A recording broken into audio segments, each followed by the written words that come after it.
You guys, Roti has gone mad. I saw this review since yesterday or day before yesterday, and that's what's been ringing in my head. Roti has run mad. He has gone mad completely. That scene, it was like I should get into my TV and remove the anchor from Dolapo's pretty hands. Like, what the hell do you think? Getting this babe arrested? Come off it. Like, oh God. This season is getting more interesting and I'm loving it. I'm loving it. I'm so loving it. Like, season 2 is coming together nicely and I'm so grateful. Ronti getting Dolapo arrested in such manner, like coming into our office, telling our staffs that they are going to be unemployed because their boss is going to be behind bars for long. I'm like, Oga, calm down. Why are you shouting? Why are you crying? Hey, God. And the way Dolapo was telling the police, don't push me, don't drag me. I will go. I feel for her, really. Like, this is a boss chick right there. Don't treat her like some random person. I know I'm getting biased, but like, that scene was something. What a way to end episode 9. But let's get right into, the episode in general. In case you're a returning subscriber, welcome back to the channel. It's another episode of Flawsome season 2. And in case you're just hearing my voice on my channel, welcome. I really do hope you join the fam by subscribing to the channel, like this video, leave a comment, tell me how you felt when Dolapo got arrested, like, or what was your highlights for this episode. And leave a comment. Have I asked you to subscribe? Yeah, subscribe to the channel. Yeah, thank you so much. So where do we even start from? Should we start with Dolapo? I think we should start with Dolapo. I can't even imagine this smile on my face because God, I'm big.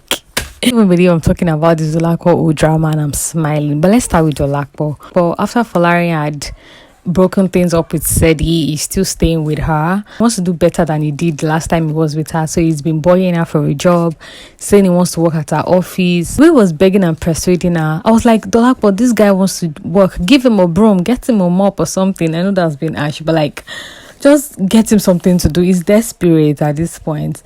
And I had to call myself back when she mentioned that Folarin is actually her elder brother. I don't know why I'm just finding that out. That's really interesting. But like, I'm sure this is not the first time they're mentioning on the show. But like, I think this is the first time I'm just paying attention to that detail. So I was just like, oh, okay, now it makes sense why she's being reluctant to like put him on a job at her company and all of those things. And we saw how she made it clear to him that he has to get a degree, he has to go back to school. And Folarin is like, we can tell that Folarin wants a shortcut to making money and success and finding stability. But Dolapo is like, nah, you have to do it the right way. You have to go back to school, get a degree, take a course or something that is in line with what you want to work for or work as for me, and then we can talk. And we saw how she even told him to shadow her, was it her assistant or someone that works for her for the day. The other men at the office were telling him to buy food around, and the way he gladly ran to take down their orders and went to buy the food. I can understand how Dolapo felt when her brother came in with those brown bags of food, tending to everyone's order. So it's really interesting, the dynamic of what's going on right there. But do you really think Folarin will be willing to go back to school? And I understand Dolapo's whole point of view, like, you need to get a proper degree. So if something even happens and our company isn't running anymore, or he needs to upskill, or he needs to get a better job, he wouldn't have to go back to scratch. Then at least he would know that he has gotten a degree and he has something going for him aside from his sister's job. Yeah, and concerning this own Roti matter, it's just, I wonder who would come and rescue Dolapo at this point. I mean, I get that she has connections, she has deeds, she has details of people, she has the connects and the plugs. But in fact, I want episode 10 to come like right now. Let me see who would come to our rescue. We can see that she had this argument sort of with Ramat on the phone over the smart case. We saw that how that call ended between Ramat and Dolapo. So I'm sure Ramat is still boiling over the fact that Dolapo doesn't see her fit to handle the smart case rationally. And then I wonder how she'll react when she finds out that Dolapo has even been, arrested. And so away from Dolapo and And going on to Ifeyinwa, we saw that Ifeyinwa, like when the ladies ran to the house, when she kept calling, she passed out when she opened the door. They rushed her to the hospital, and the doctor said she has alcohol gastritis, of which meant that she got that illness as a result of too much intake of alcohol. And we saw how she scared the ladies, and the ladies taking turns to take care of her, them informing clerk coming around, and clerk advising her that she goes to therapy. We saw how she turned that down, and later on she was like, okay, she's willing to do that, willing to do better. And we saw how her session with the therapist went. It was very defensive and had this wall put up between herself and the therapist. But as time went by, therapist told her to do this assignment, take out the bottles and all of those things. We saw how that went. I think the height of it for me when it comes to like Ifeyinwa's character in this episode would be Timi trying to stylishly go and vote on behalf of Ifeyinwa at the board meeting. And I like that even though the board members are as gullible as Timi, they are still willing to be gullible in the right way. I don't know if that makes sense. Like, they are like, okay, they don't want to act on something now and then it costs them their shares or it costs them their job later on when Ifeyinwa resumes. Like, if she wants to sign off her shares to you, let there be a signature. If a lawyer gets involved, let there be something that we can fall back on, that okay, she indeed gave you the go ahead. And I'm like, does Timi think he's dealing with fools? And the audacity of him to approach Ifeyinwa with a document saying she should sign off her shares. Bro, are you mad? Are you running mad? Like, are you completely dense? I say, God, I beg you. This Timi, it keeps growing audacity every day. It keeps growing audacity. It keeps buying audacity. It keeps borrowing audacity. It keeps displaying audacity. Because what was that? And Ifeyinwa's reaction was like very much expected. Like, you must think I'm very stupid. Like, why would you think I would sign off my shares to you? But why? Hey, God. I love that she ripped off the paper, threw it into the trash, and told him to get off her face.